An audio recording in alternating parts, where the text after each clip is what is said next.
Well, happy C.S. Lewis Reading Day. The the inaugural the inaugural C.S. Lewis Reading Day. I'm having a bowl of Three Nuns, Lewis's favorite tobacco, and I thought I would, since we're entering into the holiday season, I thought I would share with you Lewis's thoughts on Christmas. This is from an essay of his, What Christmas Means to Me, from God in the Dock. He says,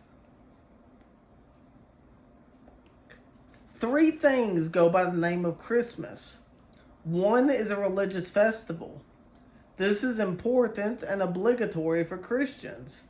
But as it can be of no interest to anyone else, I shall naturally say no more about it here.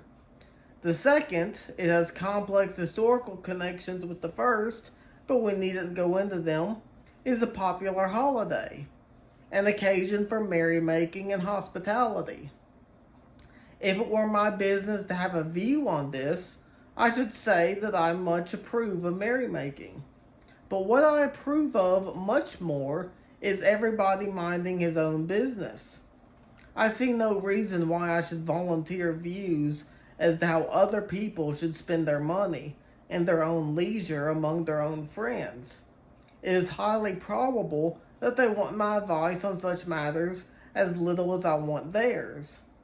But the third thing, called Christmas, is unfortunately everyone's business. I mean, of course, the commercial racket.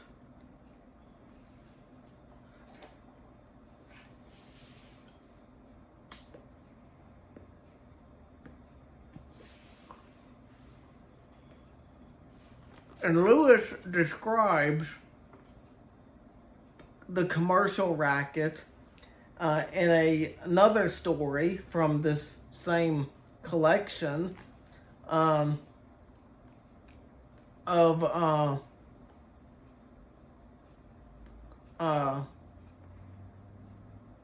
Xmas and Christmas, a lost chapter from Herodotus, a story that he sets as if it were a lost chapter in Herodotus's works, and he sets it talking about a fictional country called Niaturb, which Niaturb is Britain spelled backwards, and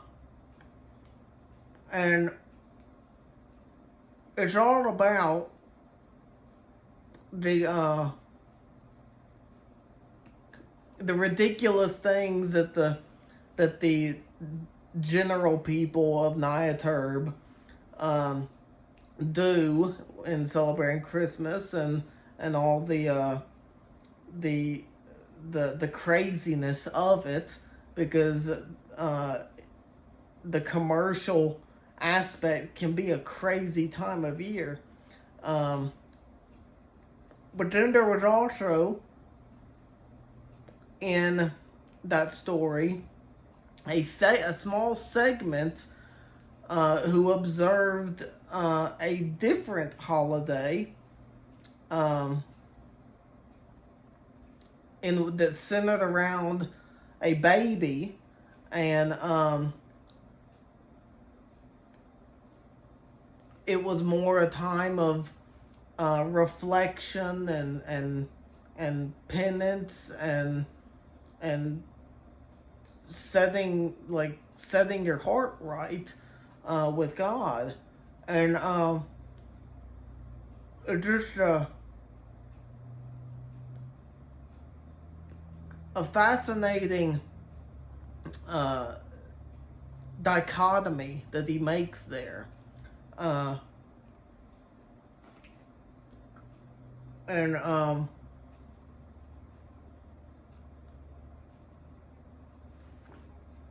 see, lost my place.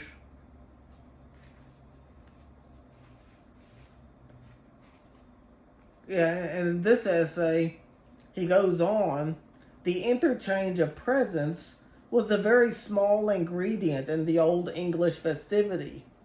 Mr. Pickwick took a cod with him to Dingley Dell. The reformed Scrooge ordered a turkey for his clerk. Lovers sent love gifts. Toys and fruit were given to children. But the idea that not only all friends, but even all acquaintances should give one another presents, or at least send one another cards, is quite modern and has been forced upon us by the shopkeepers. Neither of these circumstances is in itself a reason for condemning it. I condemn it on the following grounds.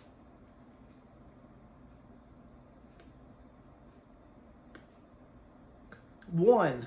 It gives the whole much more, it gives on the whole much more pain than pleasure. You have only to stay over Christmas with a family who seriously tried to keep it in its third or commercial aspect in order to see that the thing is a nightmare. Or I would say just go to a Kroger or a Walmart, go to a grocery store or a toy store, to see how much of a nightmare it is, or a movie that kind of parodies it would be Jingle All the Way, but long before National Lampoon's Christmas Vacation is another comedy that parodies the craziness. But long before December 25th, everyone is worn out, physically worn out by weeks of daily struggle in overcrowded shops, mentally worn out by the effort to remember all the right recipients and to think out suitable gifts for them. They are in no trim for merrymaking, much less, if they should want to take part in a religious act. They look far more as if there had been a long illness in the house. 2. Most of it is involuntary. The modern rule is that anyone can force you to give him a present by sending you a quite unprovoked present of his own. It is almost a blackmail. Who has not heard the wail of despair, and indeed of resentment, when at the last moment, just as everyone hoped that the nuisance was over for one more year, the unwanted gift from Mrs. Busy, whom we hardly remember, flops unwelcome through the letter box, and back to the dreadful shops one of us has to go. 3. Things are given as presents which no mortal ever bought for himself. Gaudy and useless gadgets, novelties because no one was ever fool enough to make their like before. Have we really no better use for materials and for human skill and time than to spend them all on this rubbish? 4. The nuisance. For after all, during the racket, we still have all our ordinary and necessary shopping to do, and the racket trebles the labor of it. We are told that the whole dreary business must go on because it is good for trade. It is, in fact, merely one annual symptom of that lunatic condition of our country, and indeed of the world, in which everyone lives by persuading everyone else to buy things. I don't know the way out, but can it really be my duty to buy and receive masses of junk every winter just to help the shopkeepers? If the worst comes to worst, I'd sooner give them money for nothing and write it off as charity. For nothing? Why better for nothing than for a nuisance? So I thought I would just leave you with that as we enter into the holidays.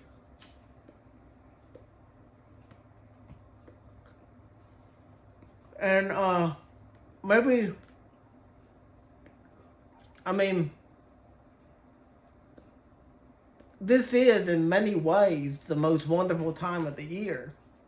Uh, I I love the the atmosphere and the look of a Christmas tree, and and the idea of Santa coming down the chimney for with gifts for all of the kids, and just the general cheer. But the big thing is, it needs to be cheer, like a cheerful time. Like when it starts becoming a nuisance, we're really, happiness isn't a thing that we need to enforce. So just take some time this year to just relax with your family and friends. Maybe break out a pipe or a cigar if you like cigars.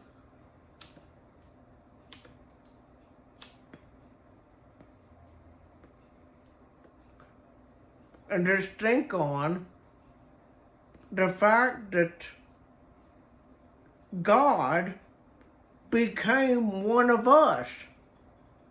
I mean, that. Can you imagine? God became flesh. He became one of us. That is something worth celebrating. He could have just left us on our own, as a Francesca Battistelli song goes. But he came, he took on flesh. That's amazing. That the transcendental God is that immanent with an A. So, I hope you have a very Merry Christmas and a great C.S. Lewis reading day. Let me know in the comments what you're reading by C.S. Lewis today.